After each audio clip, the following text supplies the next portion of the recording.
Hadirin, Al-Imam Al-Bukhari mendokumentasikan satu riwayat yang kemudian dikuatkan juga oleh Al-Imam Muslim rahimahumallahu ta'ala. Ada dua sosok terdekat dari Nabi sallallahu alaihi wasallam yang dikutip dan didokumentasikan riwayatnya oleh dua imam ahli hadis mulia ini. Yang pertama, dalam satu dokumentasi Al-Imam Muslim nomor hadis 1163 terdapat satu riwayat yang disandarkan pada sahabat mulia Abdurrahman bin Sahar radhiyallahu taala anhu yang namanya kita kenal dengan sahabat Abu Hurairah. Satu kali beliau mengisahkan bahwa Nabi sallallahu alaihi wasallam pernah ditanya, suila an-nabiyyu sallallahu alaihi wasallam. Nabi sallallahu alaihi wasallam pernah ditanya, ayyu salati afdali? Ya Rasulullah, salat apa yang paling utama ba'dal maktubati, setelah yang fardu itu? Wa ayyu siyami afdal ba'da syahri Ramadan atau kama qala, dan puasa apa yang paling utama setelah puasa Ramadan? Maka Nabi sallallahu alaihi wasallam kemudian menjawab, wa kama qala afdalus salati ba'da salatil maktubati, salat yang paling utama setelah salat fardu itu as-salatu fi jawfil laili, yaitu salat yang ditunaikan di pertengahan malam, tahajud. Wa afdalus siyami ba'da syahri Ramadan, dan puasa yang paling utama setelah puasa yang ditunaikan di bulan Ramadan itu siyam syahrillahil muharram, yaitu puasa yang ditunaikan di bulan Allah, yaitu bulan Al-Muharram. Rawahu Muslim, diriwayatkan oleh Imam Muslim dalam kitab sahihnya nomor hadis 1163, dan riwayatnya tersambung kepada sahabat Abu Hurairah radhiyallahu taala anhu. Hadirin, hadis ini memberikan kesan yang istimewa pada bulan Al-Muharram karena disifati bulan ini dengan amalan-amalan yang tidak serupa dengan amal ibadah yang ditunaikan di selainnya. Tidak sama ketika kita tunaikan di bulan Safar misalnya, bulan Rabiul Awal.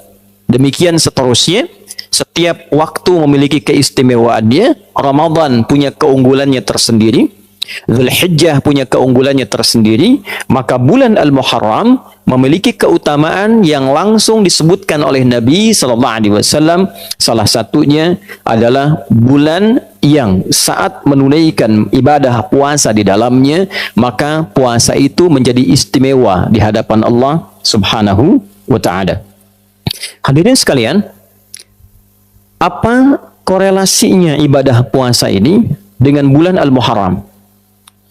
Atau dalam bahasa yang lebih lugasnya, apa hikmahnya ibadah puasa ini ditunjuk menjadi ibadah yang istimewa di bulan Al-Muharram? Kenapa tidak disebut umrah misalnya? Kenapa tidak disebut tilawah Al-Quran? Kenapa tidak disebut misalnya sedekah? Tapi yang diutamakan di sini adalah as-siyam atau puasa. Hadirin, seperti kita ketahui, puasa adalah di antara amal ibadah yang saat ditunaikan di waktu yang sama, dalam kondisi yang sama, bisa meningkatkan ketaatan kepada Allah Subhanahu wa taala, taat sekaligus juga mencegah pelakunya berbuat maksiat. Seorang yang puasa umumnya bukan hanya menunaikan ibadah fardu yang terjaga, sunnah ingin dia kerjakan. Salat sunnah dia tingkatkan, bacaan Al-Quran dia tingkatkan, sedekah dia tingkatkan. Dan inti pada puasa, ini yang paling penting adalah ibadah ini memiliki kesan yang istimewa karena mampu dengan menunaikannya secara benar dapat mengendalikan nafsu syahwat manusia sehingga berpotensi ia meninggalkan perbuatan-perbuatan maksiat dan mencegah perbuatan terlarang di kemudian hari. Seseorang yang menunaikan puasa tentu tidak akan ia mengorbankan puasanya dengan berdusta. Tentu tidak akan terdorong dirinya untuk mencela, akan menahan tangannya untuk mencuri, akan menahan sikapnya untuk mengerjakan selalu perbuatan-perbuatan yang mulia saja. Itulah siyam. Itulah fadilah menunaikan ibadah puasa. Dan dengan inilah kemudian para ulama seringkali memberikan highlight, garis bawah, bahwa dengan menunaikan ibadah puasa itu kita mampu mengendalikan diri. Inti puasa, pengendalian diri. Inti puasa, pengendalian nafsu. Seseorang yang mampu mengendalikan nafsunya, maka ia akan mampu mencegah dirinya berbuat maksiat. Itulah sebabnya nafsu ketika disebut dengan fujur di antara namanya, lawannya adalah takwa. Wa nafsi wa ma sawwaha fa'alhamaha fujuraha wa taqwaha. Tujuan puasa mengendalikan nafsu, meningkatkan takwa. Itulah sebabnya ketika 30 hari atau 1 bulan kurang lebih kita menunaikan ibadah puasa Ramadan, tujuan terbesarnya adalah meningkatkan takwa, mengendalikan nafsu. Ya ayyuhalladzina amanu kutiba alaikumussyam kama kutiba alal ladzina min qablikum la'allakum tattaqun. Dengan menunaikan puasa itu diharapkan takwanya meningkat. Bila takwa sudah meningkat, otomatis nafsunya ditekan. Bila takwa meningkat, taatnya naik, maka maksiatnya ditekan. Maksiat itu cenderung mendorong pelakunya untuk berbuat sesuatu yang terlarang. Perbuatan yang terlarang dalam syariat disebut dengan muharram. Mencuri terlarang, maka mencuri itu muharram. Minum khamar, miras santika itu muharram. Korupsi itu muharram. Berdusta itu muharram. Hukum yang melekatkan pada setiap perbuatan yang dilarang, hukumnya disebut dengan haram namanya. Mencuri itu muharram, hukumnya haram. Korupsi itu muharram, hukumnya haram. Bila kita ingin berlatih meninggalkan segala yang dilarang itu dan memulai pada waktunya kita untuk mempraktekkan itu, di waktu ini saya ingin meninggalkan segala yang dilarang, maka rumusnya diantaranya dalam bahasa Arab, tambahkan al pada nama kalimatnya. Sesuatu yang dilarang muharram, tambahkan al disebut dengan al-muharram. Maka bulan pertama dalam penanggalan Hijriyah dinamakan dengan Al-Muharram, bukan sekedar ingin mengabadikan nama itu yang memang sudah ada semenjak di zaman jahiliyah dan jadi konsensus kesepakatan bahwa bila tiba waktu itu, bulan Al-Muharram itu, maka setiap masyarakat berlatih, setiap masyarakat mencoba meninggalkan segala yang dilarang, disepakati oleh masyarakat pada masa itu. Anda bayangkan zaman jahiliyah saja, kalau sudah masuk Al-Muharram, sudah viral dari masa-masa sebelumnya. Jangan bertengkar, jangan saling membunuh, jangan saling menyakiti. Itu ada konsensus. Maka Islam datang mengukuhkan itu, sekaligus memberikan satu sinyal isyarat bahwa tidak ada perbedaan syariat zaman-zaman Nabi sebelumnya yang ditutup disempurnakan oleh Nabi Muhammad sallallahu alaihi wasallam. Itulah sebabnya ketika satu di antara bulan Hurum disinggung dalam Al-Qur'an di surah ke-9 At-Taubah di ayat ke-36 ketika Allah mengatakan inna iddatash syuhuri 'indallahi 12 syahran fi kitabillah yauma khalaqas samawati wal arda minha arba'atun hurum. Dzalika ad-dinul qayyim fala tadhlimu fihinna anfusakum. Sungguh Allah menegaskan jumlah bilangan bulan yang Allah telah tetapkan sejak mencipta langit dan bumi itu, yang mengiringi perjalanan waktu kita setahun ada 12 bulan. Dari 12 itu ada 4 bulan yang terhormat, bulan hurum.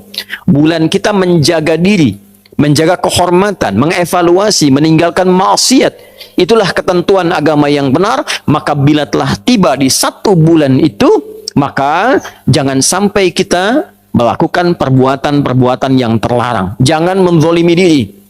Lisan itu fungsinya bicara yang baik. Ketika lisan digunakan pada yang tidak baik, itu zalim namanya. 4 bulan ini 3 berurutan kata Nabi. Thalatha mutawaliyah. Dzulqa'dah, Dzulhijjah, Al-Muharram. Lalu yang keempat bulan Rajab, bulan yang ke-7 itu yang kita ketahui. Hadirin, bila kita rangkai seluruh uraian ini, ternyata Al-Muharram bukan menjadi penanda awal pergantian satu waktu dalam penanggalan Islam. Tapi Al-Muharram juga komitmen kita untuk memulai hari baru, tahun baru, waktu yang baru, dengan keadaan yang baru yang lebih baik. Bagaimana cara menjadi baik itu? Berhijrah. Apa esensi hijrah itu? Maka dalam hadis riwayat Al-Bukhari diisyaratkan oleh Nabi SAW, esensi hijrah itu meninggalkan segala yang dilarang oleh Allah dan Rasulnya, yang haram-haram. Maka kalendernya Hijriyah, bulannya Al-Muharram, perbuatannya koreksi diri kita, evaluasi diri kita untuk mencoba meninggalkan segala yang dilarang oleh Allah dan Rasulnya. Tidak ada cara yang terbaik untuk bisa mengoptimalkan itu dan pesan-pesan yang istimewa tadi, kecuali salah satu amalan efektifnya dengan menunaikan ibadah puasa. Karena saat puasalah kita bisa mengoreksi diri dengan baik. Kita bisa mencoba berlatih meninggalkan segala yang dilarang. Kita bisa memaksimalkan ibadah yang menunjukkan ketaatan kita meningkat di hadapan Allah Subhanahu wa taala. Itulah sebabnya Nabi SAW ketika ditanya oleh segelintir sahabat, puasa apa yang istimewa, yang utama setelah Ramadan, maka Nabi tidak ragu mengatakan puasa yang ditunaikan di bulan Allah Al-Muharram. Dilekatkan dengan nama Allah untuk menunjukkan keistimewaan bulan Al-Muharram ini. Hadirin rahimani wa rahimakumullah. Apakah utuh puasanya di bulan Al-Muharram ini? Apakah sebagian saja? Para ulama ada yang mengatakan karena Nabi menyebutkan bulan Al-Muharram, maka ada yang menghukumi silahkan sebanyak-banyaknya tunaikan di bulan Al-Muharram itu. Ada yang membatasi dengan memberikan keutamaan tanggal 1 sampai 10. Ada yang tidak membatasi, bahkan menambahkan keutamaan kalau yang biasa Senin dan Kamis, Ayyamul Bid ditunaikan di bulan ini maka meningkat keutamaannya. Ada juga di antara penanggalan ini satu tanggal yang istimewa disepakati oleh ulama tanpa perbedaan dan riwayatnya tersambung pada sosok mulia lingkup A1 dari Nabi sallallahu alaihi wasallam, satu di antara istri Nabi sallallahu alaihi wasallam, Ummul Mukminin, ibunda kita semua, Sayyidah Aisyah radhiyallahu taala anha.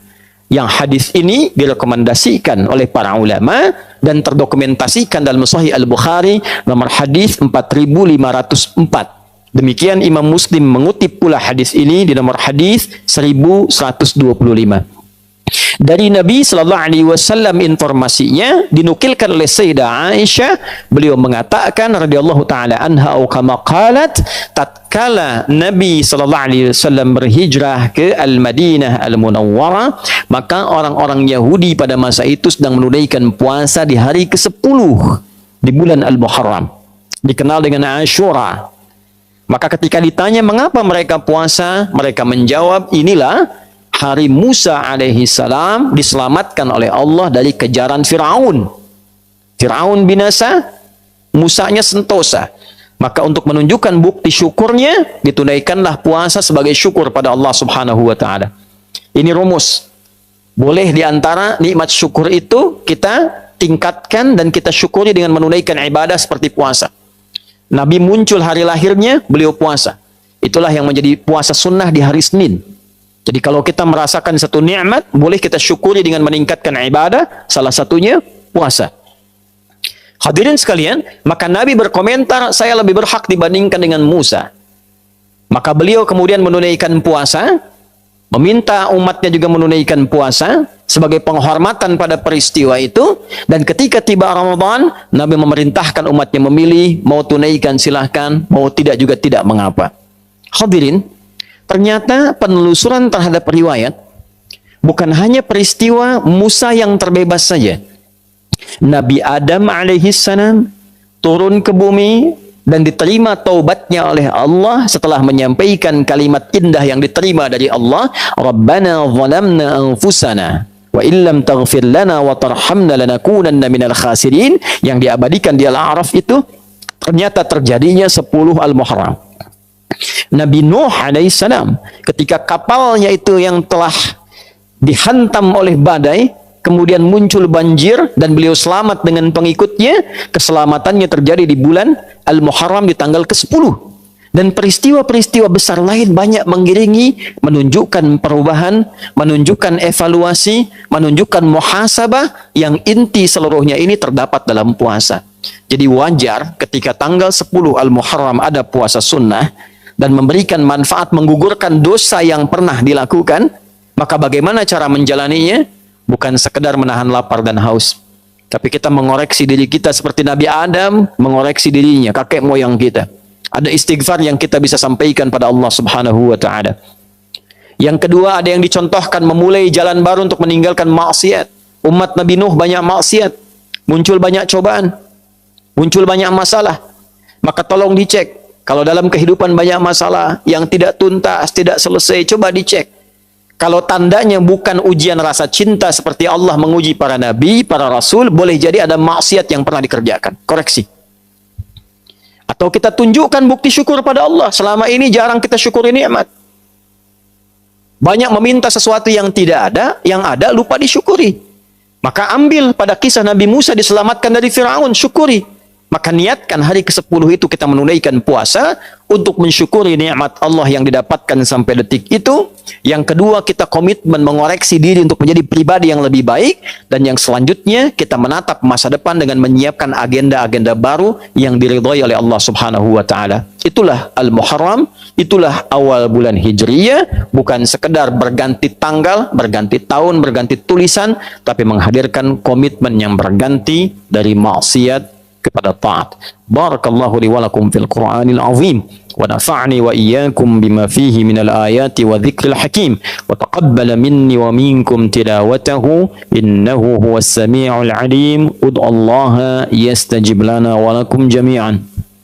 اللهم نحمدك حمدا كما علمتنا أن نحمدك ونشكرك شكرا كما علمتنا أن نشكرك أنت المقدم وأنت المؤخر بيدك الخير إنك على كل شيء قدير ربنا لا تدع لنا في مقامنا هذا وفي كل مقام ذنبا إلا غفرته ولا هما إلا فرجته ولا دينا إلا قضيته ولا مريضا إلا شفيته ولا حاجة من حوائج الدنيا والآخرة فيها لك رضا وفيها لنا الصلاح إلا قضيتها يا أرحم الراحمين. اللهم تبنا إليك توبة نصوحا كفر عنا سيئاتنا واغفر لنا ذنوبنا في هذا الشهر المبارك محرم يا الله شهرك المبارك المعظم يا أرحم الراحمين. اللهم اغفر للمسلمين والمسلمات والمؤمنين والمؤمنات الأحياء منا والأموات إنك سميع قريب مجيب الدعوات ويا قاضي الحاجات. اللهم سلمنا والمسلمين سلمنا والمؤمنين يا خير الناصرين. اللهم انصر إخوتنا في فلسطين واجعل أحياءهم مجاهدين في سبيلك وموتاهم شهداء وألحقنا معهم في رحمتك يا أرحم الراحمين واجعلنا من المصلين في مسجد الأقصى قبل وفاتنا يا أرحم الراحمين. اللهم احفظ بلادنا أندونيسيا واجعلها بلدة طيبة وأنت ترضاها واهدي يا الله أمراءها ورؤساءها يا أرحم الراحمين يعدلوا في قرارهم ليخففوا حسابهم يوم القيامة يا أرحم الراحمين. اللهم احفظ علماءنا واجعلهم مخلصين لك الدين يا أرحم الراحمين وبارك هذا المبنى مدرسة أخيار ومعهدها يا رب العالمين. اللهم ربنا آتنا في الدنيا حسنة وفي الآخرة حسنة وقنا عذاب النار. وصلى الله على سيدنا محمد وعلى آله وصحبه وذريته وأمته إلى يوم الدين. وآخر دعوانا سبحانك اللهم ربنا وبحمدك نشهد أن لا إله إلا أنت نستغفرك ونتوب إليك والحمد لله رب العالمين. عباد الله إن الله يأمر بالعدل والإحسان وإيتاء ذي القربى وينهى عن الفحشاء والمنكر والبغي يعظكم لعلكم تذكرون ولذكر الله أكبر والله يعلم ما تصنعون. أقيموا الصلاة يرحمكم الله.